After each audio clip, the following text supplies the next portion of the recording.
Welcome back to the Building Code Pros podcast, your expert resource for navigating the world of building codes. In today's episode, we're taking a closer look at a crucial topic. Let's get started.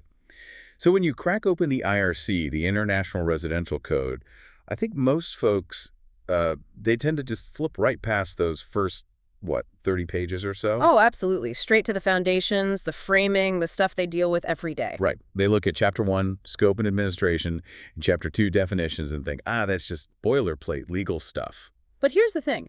If you treat that front matter like it's optional reading, you're basically ignoring the rule book that governs, well, everything else. How you work, if the work gets approved, even how you get paid. Yeah, it's the foundation, isn't it? So today, we figured we'd do a proper deep dive into this administrative bedrock of the IRC. That's exactly the way to think about it. Chapters 1 and 2, they aren't just suggestions. They're the law of the land for residential construction covered by the code. Chapter 1 tells you when and where the code applies, who's in charge, the permit process, inspections. The whole workflow. The whole workflow. And Chapter 2, that's the dictionary. It makes sure that when the code uses a specific term, everyone, contractor, designer, building official, understands it the exact same way. No ambiguity. Okay, so let's start with the absolute basics then. The scope. Section R101.2. What kind of projects are we actually talking about here? What structures fall under the IRC? All right, so the code spells it out pretty clearly. It applies to the construction, yes, but also alteration, movement, replacement, repair, use, occupancy, location, and even demolition. Covers the whole life cycle. It does, and the specific structures are detached 1 and 2 family dwellings and townhouses. Townhouses too, okay. Right. But there's a catch with townhouses, right? And dwellings. Something about height. A major catch. The structure cannot be more than 3 stories above grade plane in height. That specific measurement, stories above grade plane, which we'll define later, is critical. Why is it so critical? What happens if you go over 3 stories? If you exceed that limit, boom, you're immediately out of the IRC and into the International Building Code, the IBC. Which is a whole different ballgame. A much more complex and, frankly, expensive ballgame. Design requirements, construction methods, fire protection. It all ramps up significantly under the IBC. So staying under that 3-story limit is often a major design driver. Okay. But I noticed in R101.2, there are some exceptions, some specific uses allowed under the IRC, even if they're not typical single-family homes, if you add something. Ah, yes, the sprinkler exception. That's a really interesting administrative trade-off. What kind of uses are we talking about? Things like live work units, but only within townhouses. Or, say, an owner-occupied lodging house, like a small bed and breakfast, but with 5 or fewer guest rooms. Okay. And also certain care facilities, again, small ones, 5 or fewer people receiving care located within a dwelling unit. These usually trigger higher safety standards. But if you install an automatic sprinkler system, the one that complies with P2904, then the code essentially says, okay, you've added a significant safety feature, so we'll allow you to keep this project under the simpler IRC rules. It's administrative flexibility based on added protection. A strategic choice, really. makes sense. Now, the code is huge, right? Thousands of pages. What happens if, you find a section that seems to say one thing, but another section says something slightly different about the same topic? Conflicts happen. They do. And the code anticipates this. R102 lays out the hierarchy. First rule, if you have a very specific requirement, say, for flashing around a particular type of window, that specific rule overrides any general flashing requirements found elsewhere. Specific trumps general. Okay, specific beats general. What if 2 sections just flat out contradict each other on the same material or method? Then the rule is simple. The most restrictive requirement governs. Whichever provision provides the higher level of safety or performance is the one you have to follow. Always defaults to more safety. Always. And this applies to reference standards, too. If the IRC text conflicts with something in a standard it points to, the IRC text itself wins out, usually. Usually. There's an exception to that, too. There is, and it's a really important one for anyone actually installing products. It's the exception in R102.4. If a code provision would make you violate the product's listing, that's the certification label, or the manufacturer's specific installation instructions. The instructions that come in the box. Exactly. The ones based on testing. In that case, the listing and the manufacturer's instructions take precedence over the general code text. You must follow the manufacturer's requirements for that specific product. That's huge. So if the manual for a furnace says maintain a certain clearance, you follow that, even if a general code section might imply something different. Precisely. The listing and instructions are tied to the product's safety certification. You can't violate those.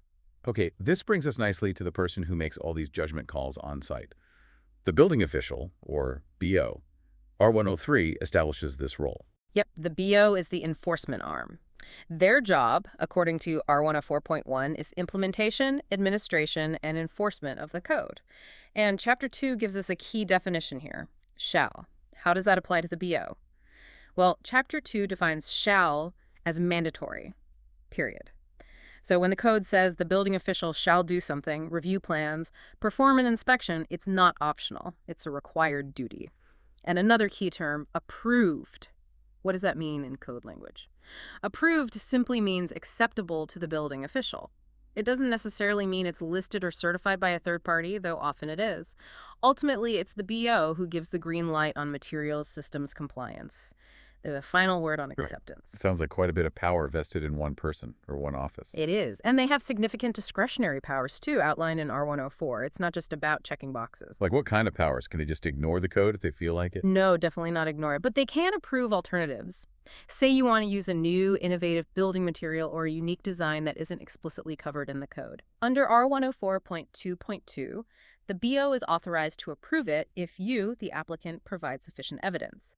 You have to prove that your alternative method or material is at least equivalent to what the code requires. Equivalent in what way? In quality, strength, effectiveness, durability, and safety, including fire safety. The burden of proof is entirely on the person proposing the alternative. You need test reports, calculations, documentation. So you have to make the case. What about modifying an existing rule? Can the BO grant a waiver if something is just really hard or expensive to do? That's called a modification under R104.2.3. And again, it's not easy. The BO can grant a modification only where there are practical difficulties in carrying out the strict letter of the code. Practical difficulties like what? It could be existing site conditions, unique structural challenges in a renovation, Yeah. something that makes strict compliance genuinely impractical. But, and this is crucial, the modification must still comply with the intent of the code, meaning it cannot lessen the requirements for health, life safety, fire safety, or structural integrity. You can't get a modification just because it saves money if it compromises safety. The core purpose of the code provision must be maintained. So safety isn't negotiable. Never. And there's one area where the BO's hands are tied even tighter on modifications. Which is? Flood hazard areas. R104.2.3.1 is very clear. You generally cannot get a modification for flood hazard provisions unless you meet some really strict criteria. You have to show exceptional hardship and demonstrate that granting the modification won't increase flood heights anywhere else. Protecting the floodplain and adjacent properties. Makes sense. It's a critical safeguard. The BO also has the power to enter properties, by the way. R104.4 says they can enter structures at reasonable times to inspect, provided they show credentials and ask nicely first. And if someone refuses entry, then they need to get a warrant. But the authority to inspect is fundamental to enforcement. They also keep records, right? Approvals, inspections. yes, R104.7 requires them to keep official records. Approvals, inspection reports, any alternative methods approved, any modifications granted. These need to be retained for a set period, often as long as the building exists. Accountability. Okay, let's shift gears to the process itself. Permits. R105.1 says you need one for most things. Pretty much any construction, enlargement, alteration, repair, moving, demolition, or changing the use of a building, also for installing or altering electrical, gas, mechanical, or plumbing systems. So basically almost everything. But the exceptions, R105.2, that's where the practical knowledge comes in. What kind of work doesn't need a permit? There's a list. For building work, things like small, one-story detached accessory structures, think sheds under 200 square feet. Okay, small sheds are out. What else? Fences, if they're not over 7 feet high. Retaining walls, if they're under 4 feet and aren't holding back a surcharge like a sloped driveway above them. Got it. What about decks? That's a common DIY project. Decks are tricky. They're exempt only if they meet all these conditions. Under 200 square feet, less than 30 inches above the ground at all points, and not attached to the main house or townhouse, and not serving the required exit door from the house. Wow, that's a lot of conditions. Miss any one of those. And you need a permit. For systems, minor stuff is usually exempt.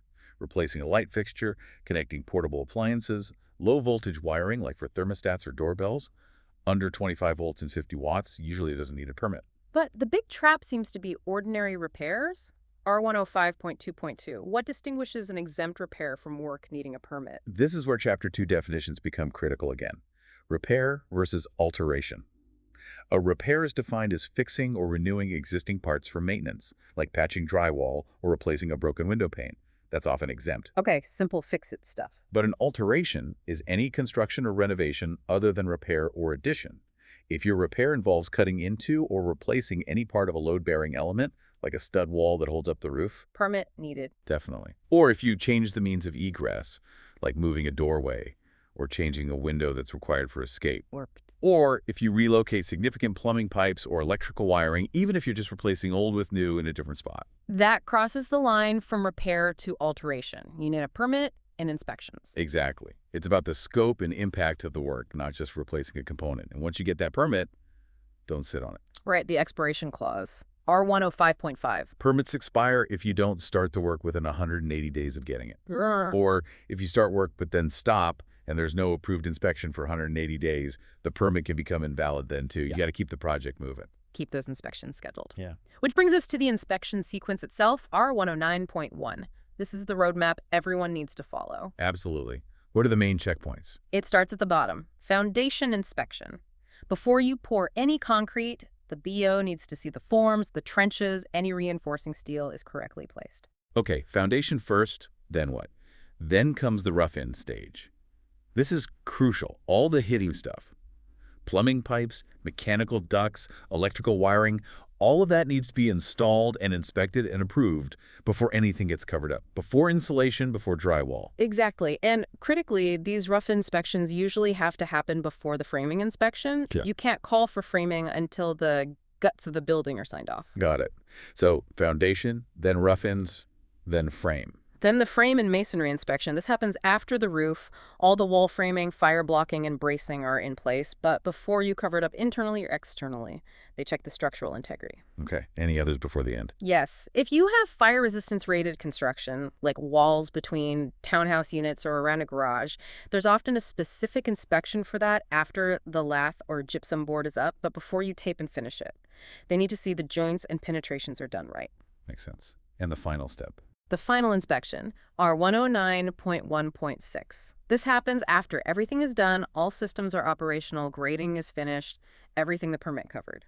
This is the last check before the building can be legally occupied. And that leads to the certificate of occupancy, right? R110.1. The golden ticket. No building or portion of a building can be used or occupied, and you can't change the occupancy classification until the building official issues that certificate of occupancy, or CO show.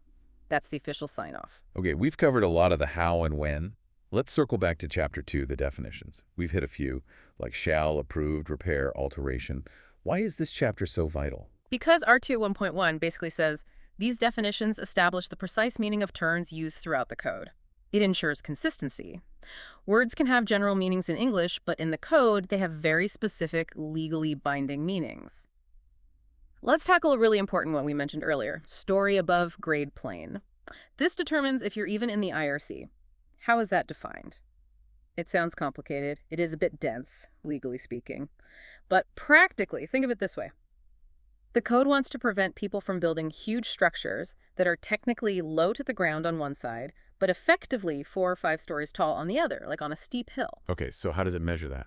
A story counts as a story above grade plane if its finished floor surface is entirely above what's called the grade plane, essentially the average ground level around the building's perimeter. That's the simple case. But what about walkout basements or houses on slopes? That's where the second part of the definition kicks in. Even if a story's floor is partially below the grade plane, it still counts as a story above grade plane if the finished floor of the level immediately above it meets one of 2 conditions. Which are? If that floor above is more than 6 feet above the grade plane. Condition 2.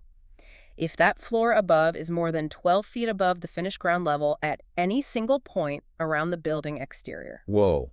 Okay, so if my basement has a really tall ceiling, where the ground drops away sharply on one side, that basement level might actually count as my first story above grade plane. Exactly. Even if it feels like a basement. That could push a seemingly 3-story house into being classified as 4 stories, kicking it out of the IRC. You have to measure carefully, especially on sloped lots. That's a huge administrative and design trigger. Speaking of triggers, let's hit one last crucial definition pair: substantial improvement and substantial damage. Yes, the 50% rule. This is primarily administrative, but has massive financial and construction implications, especially in regulated areas like flood What's zones. the definition? Both terms are defined based on cost relative to market value. An improvement or repair project is considered substantial if its cost equals or exceeds 50% of the market value of the entire structure before the improvement started or before the damage occurred. 50%.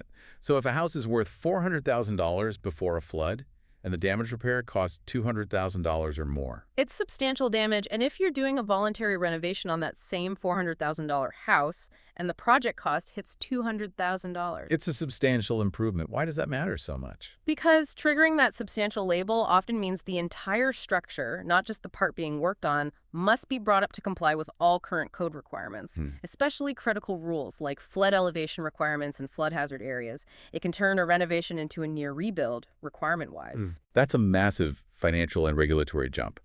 Okay, this has been incredibly detailed. Let's try to boil it down.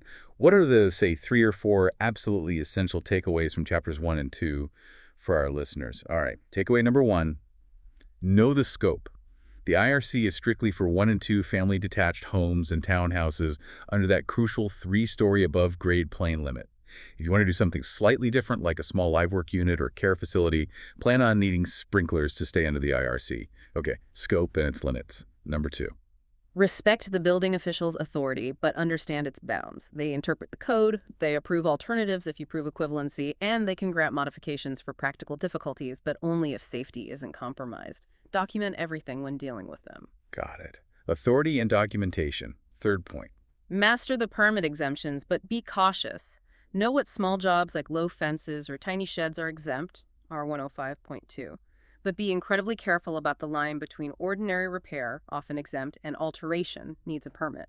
Touching structure, egress, or major systems usually triggers a permit. Permit triggers, especially repair versus alteration.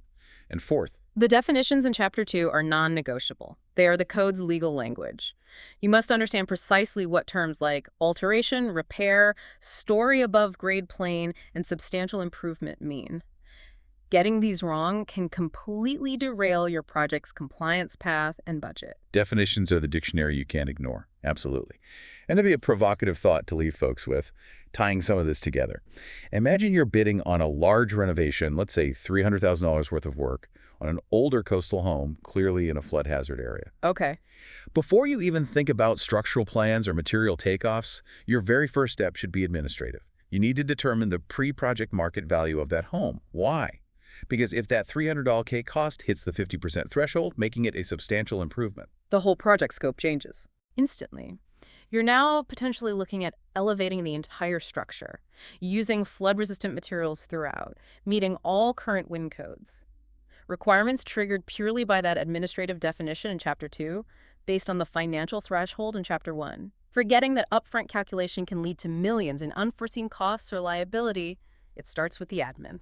That really drives home how foundational these first 2 chapters are. It's not just paperwork, it's strategy. It really is. And that's our breakdown for today.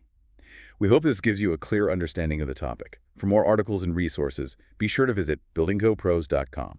Join us next time for another episode. Thanks for listening.